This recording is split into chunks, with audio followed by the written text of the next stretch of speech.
Looking to take your financial knowledge to the next level? You're in the right place. Welcome to Ask Ralph, offering accounting, technical, and financial advice. Whether you're looking to save taxes or improve your business, he's got you covered. Here's your host of Ask Ralph, Ralph Eastup Jr. Hello and welcome back to the Ask Ralph Show as we continue on our credit series, the basics of credit. We've talked about a great deal so far. And like I've mentioned before, if you've missed any of our sessions, feel free to go up to our podcast page, or you can go to the Ask Ralph website and find, an archive of all of our podcasts. And each of these have sort of been building on each other. But of course, we've also got other things that we've mixed into this as well. So in our last session, we talked about what is a credit report and what's on the credit report. Then we talked about credit scores. Now that's great to give you information, but today I wanted to spend a few minutes talking about how to repair your credit and improve your credit score. And this is really important if you want to be able to, improve your likelihood of getting a loan. And then once you get, making sure that you don't have the highest rate available. And it's what we call risk-based lending in the industry. Depending upon your credit score, your rate could vary depending upon your credit score. And you see this a lot of times when you go to a car dealer and you're looking for a loan. They'll advertise that 0.9% financing, and then there'll be a little asterisk underneath and they'll say with approved credit. And that's where, if your credit's not great, you're going to meet with a finance officer. The salesman's talked to you about this 0.9 financing. He figured out your payment, and all of a sudden the big brick wall hits and the finance manager says, well, we were able to get you approved, Mr. Jones, but the rate's going to be 9.7%. And you look at him like, wait a minute, I was told 0.9%, and now we're at 9 point something percent. And that's because of your credit score. So even though they're willing to give you the loan, they recognize that because of your credit score, there's added risk, so they're going to charge you more for that. So what are some ways you can improve your credit score? Well, the number one thing, and I mentioned this before, is look at your credit report and dispute anything that's not correct. And each of the credit bureaus have a way to doing that. Now, if you go in and apply for credit and you're denied credit, you're going to get a letter that says why you were denied for credit. And that's going to give you an opportunity to order your credit report. I would recommend you order it from all three bureaus so that you can look at each of them and dispute them. You want to dispute them because if they don't respond to your dispute within a certain amount of time, they'll fall off of your account, fall off of your credit bureau. And I've seen this happen even with terrible things. So definitely want to dispute that. Now, the next thing you want to do, once you've disputed everything, and let's say you've made a corrections, you want to make sure you set up payment reminders for yourself. And that's just a general tip. If you've got installment loans or if you've got credit card loans, one of the big things that I recommend is setting up automatic payments from a bank account. That way, there's never a point where you're going to be late on a payment. And even with credit cards, you can do that. Even if you just set up an automatic payment for the minimum balance, you may, I still would want you to pay more on that, but at least at the minimum balance point, you're never going to have those late payments. And then the third big thing to do is really reduce the amount of debt you owe. And of course, that's easier said than done, but reducing the amount you owe is going to be far more satisfying achievement than improving your credit score. And it's going to do that. Now let's talk about, so now I've talked about big, dispute, payment reminders, and reduce your overall debt. Let's talk about some specific things that you can do to make this work. And let's talk about payment history tips.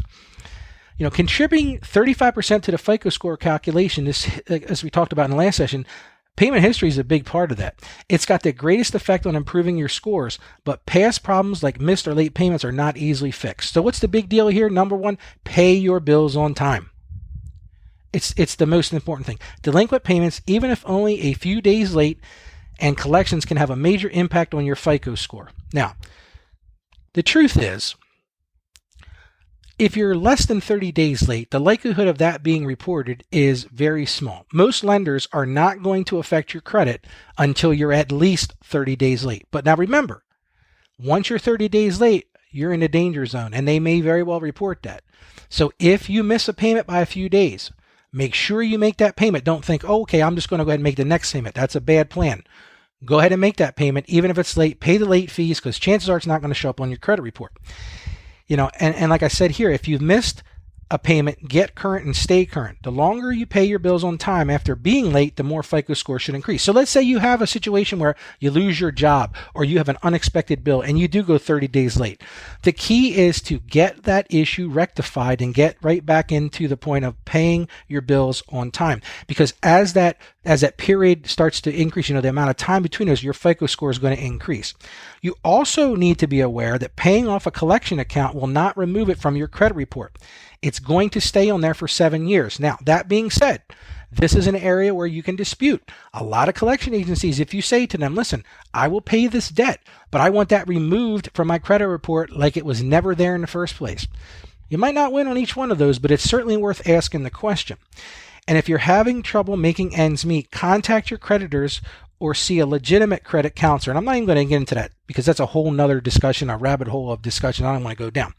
But talk to your lenders. When I was with the credit union, like I talked about, we encouraged our members to come in and let us know, hey, Ralph, something's going on. I can't afford to make my bills. I would be willing to work with them. Maybe I make interest-only payments or I extend the due date.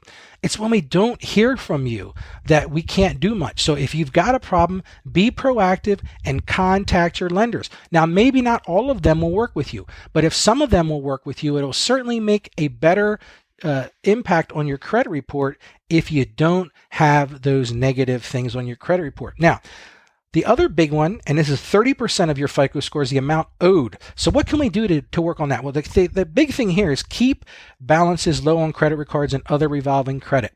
So, for example, we talked about this in one of our sessions. Keep your amount that you've got outstanding versus the available balance to about 60%. So if you got a $1,000 credit card, you don't want to have it close out for the month at more than $600. And there's a key to that too. The credit bureaus are generally only going to report after the statement date. So if you can make a payment before the statement date, make sure it's going to post before the statement date, you could easily go back and charge up that credit card again after that, and it won't affect your credit score. The other thing you want to be careful of is paying off debt rather than moving it around.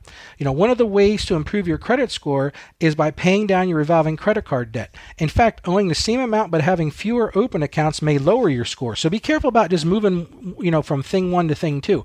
It's really, a point of looking at your overall credit. Now, other things you can look at is the length of credit history. If you've been managing credit for a short time, don't open a lot of new accounts too rapidly. That's going to look like something's going on. We talked about that with the inquiries.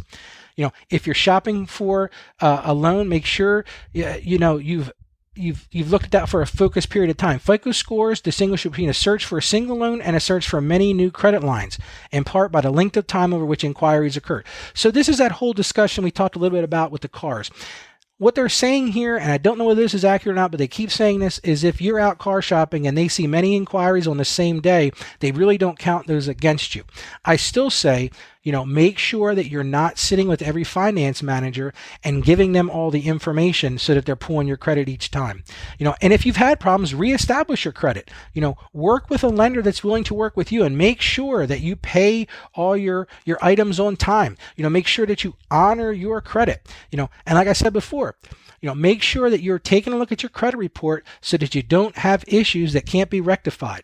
So hopefully this was helpful with your improving your FICO score.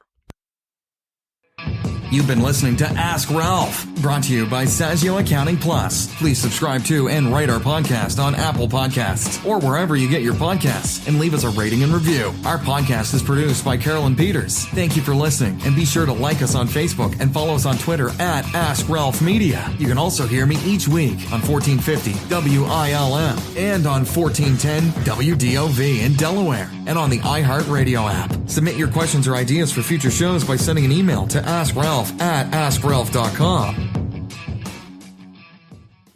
The information contained in this episode of Ask Ralph is based on data available as of the date of its release. Saggio Accounting Plus and Ask Ralph Media Inc. is under no obligation to update this content if changes occur. Applying this information to your specific situation requires careful consideration of all facts and circumstances, and any information provided is not to be considered as financial, tax, or legal advice. Please consult your tax advisor or attorney before acting on any material covered.